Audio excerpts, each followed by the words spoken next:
أهم الأحداث الرياضية والثقافية لسنة 2022 على مستوى بلدية الشقفة. أعزائي المشاهدين في كل مكان، أهلا وسهلا ومرحبا بكم معنا في هذا العدد الخاص بأهم الأحداث الرياضية والثقافية لسنة 2022 ببلدية الشقفة، ومن بينها نصف الماراثون الوطني ببلدية الشقفة. نسعد باستضافة نائب رئيس جمعية مولودية بلدية الشقفة السيد هشام شتوان. مرحبا بكم سيد. مرحبا الأخ يزيد. شتوان هشام، نائب رئيس جمعية مولودية بلدية الشقفة، جمعوي نشيط منذ 20 سنة. سيدي، كيف جاءت فكرة تنظيم ماراثون وطني في بلدية الشقفة؟ الفكرة جات من طرف رئيس الجمعية اللي هو محمد بالهدف. طرح علينا الفكرة احنا كجمعية، وانا كنائب رئيس له. عجبتني الفكرة تاع تنظيم ماراثون وطني، نصف ماراثون وطني في بلدية الشقفة. وكانت الفكرة ممتازة، لأن هذا نصف ماراثون هو وطني يعرف ببلدية الشقفة، وهذا ما لقى استحسان من طرف أعضاء الجمعية ومن طرف الناس اللي كانوا فعالين في هذا التنظيم.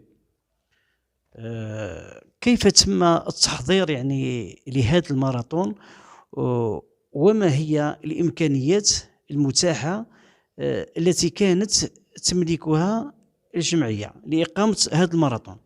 التحضير لهذا الماراثون بدا بفكرة، وهذا الماراثون ما يخفالكش بلي احنا ماشي مولفين كجمعية رياضية فتية ننظموا مثل هذه المناسبات الكبيرة. الناس شجعونا من خارج البلدية، ونذكروا اسمائهم ناس تاسوس مثل على راسهم رشيد عميمور والسيد الدكتور عز الدين العرج، اللي عطاونا تشجيع والإضافة وقدموا لنا كل التسهيلات وكل التعريف بهذا الماراثون. عجبتنا الفكرة، وبدينا نشتغلوا على تنظيم هذا الماراثون، مثل الإجراءات القانونية والإدارية مع السلطات المعنية بالموافقة وطلب الترخيص، ومن ثم بدا العمل الميداني. بدينا بالاجراءات الاداريه، ومن بعد بدينا للميدان، خرجنا للميدان، هو البحث عن الامكانيات والبحث عن التمويل، لان هذا نصف ماراثون يطلب اموال كبيره، والجمعيه فتيه ما عندهاش الاموال. بدينا دخلنا للمعترك العملي، وبدينا ليلا ونهارا نسهروا على اكمال ما يجب اكماله لتنظيم هذا الماراثون، وباش يكون ماراثون يليق بسمعه بلديه الشقفه ويليق بسمعه التاريخ الذي ننظم فيه، هو تاريخ 1 نوفمبر، لانه الماراثون نظم فيه بمناسبه 1 نوفمبر، وهو ذكرى مجيدة. وكان يجب علينا أن يكون الماراثون على حسب المناسبة ولا على حسب سمعة البلدية. لذا سهرنا، وكنا في الأول خايفين لأننا أول مرة نقوم بهذا الماراثون، ولأن الماراثون كبير ويجيب ناس من خارج الولاية. كان عندنا شك ورهبه شويه، باش خوفنا ما نقدروش ننظموه، ولكن الحمد لله نظمناه، وكان ماراثون رائع. وكان اعطى اضافه كبيره للبلديه الشقفه وولايه جيجل، وكان ناجح من جميع الميادين. ما من ناحيه امكانيات، كانت امكانيات 100% من طرف الجمعيه. لقينا ناس عاونونا، ناس الافراد عاونونا، قدموا لنا الدعم. طلبنا كما نقولوا الناس اللي كانوا يعرفونا بلي احنا جمعويين، الهدف ديالنا هو هدف رياضي، وهدف سامي هو تعريف البلديه الشقفه، والهدف الثاني هو شغل اكتشاف البلديه من طرف الناس اللي خارج من الولايه باش يعرفوا البلديه ديالنا. كان تكفل تام من طرف هذو الاشخاص. ما الهيئات قصدنا البلديه كان كما يقولوا الطلب ديالنا واضح، وهو انها تسهل لنا اداريا، وكانت وسهلت لنا الامورات الاداريه. ماديا البلديه ما يخفاكش بلي بلديه فقيره ما عندهاش امكانيات، وكان في اخر اشهر العام يسمى شهر نوفمبر ما يقدروش يعاونونا ماديا. وعدونا باش يعاونونا في السنه 2023. عاونونا الناس، عاونونا الافراد، عاونونا بالشيء اللي يقدروا، وتكفلنا به واستطعنا بالتكفل، وخرج ماراثون ناجح بجميع المقاييس.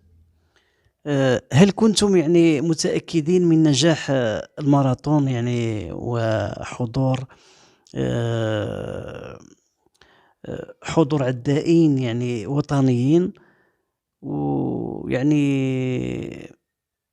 ويعني مع مشاركة أكثر من 18 ولاية؟ في بداية الأمر كان عندنا شك، لكن الشك هذا بددوه الناس اللي يعاونونا، الناس الاختصاص، بما أنهم كانت عندهم علاقات طيبة مع مولفين ينظموا ماراثونات، وعدونا باللي يكونوا ناس من خارج الولاية، لكن ليس بذلك الكم اللي وعدونا به. ولكن بعد التسجيل الالكتروني بدينا نشوفوا مع التسجيل الالكتروني من ولايات عديده، سجلوا ناس عدائين من ولايات عديده، سنطينه، خنشله، سطيف، تيزي وزو، بجايه، المديه. بدينا تبدا ملامح باللي الماراثون يكون كبير،